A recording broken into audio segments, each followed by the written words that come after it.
السلام علیکم ورحمۃ اللہ تعالی وبرکاتہ۔ اعوذ باللہ من الشیطان الرجیم،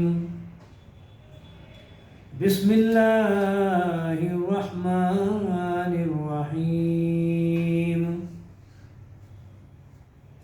یا ایہا الذین آمنوا كتب عليكم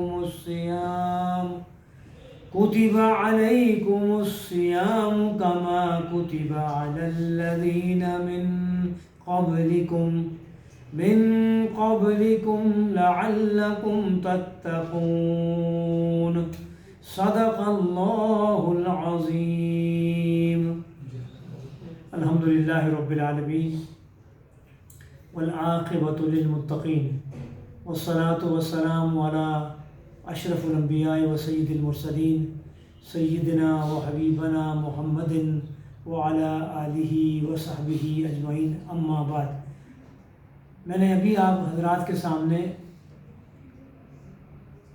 قرآن مجید کی سورہ البقرہ کی آیت نمبر 2، باب 2 اور آیت نمبر 183 کی تلاوت کی ہے، چیپٹر نمبر 2 ورس نمبر 183۔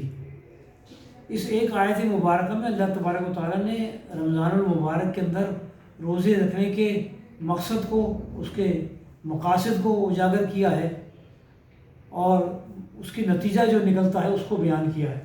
تو روزے کا مقصد کیا ہے، اور اس مقصد کو حاصل کیسے کیا جائے، اور اس مقصد کو حاصل کرنے کے بعد کیا نتیجہ حاصل ہونا چاہیے، یہ 3 اہم باتیں ہیں جو اس آیت مبارکہ میں دیگر باتوں کے ساتھ علاوہ رکھی گئی ہیں۔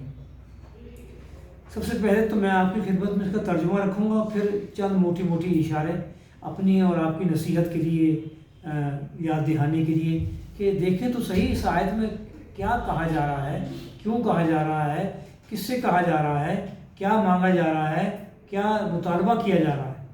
اس پس منظر میں اس آیت کا ترجمہ آپ ملاحظہ فرمائیں۔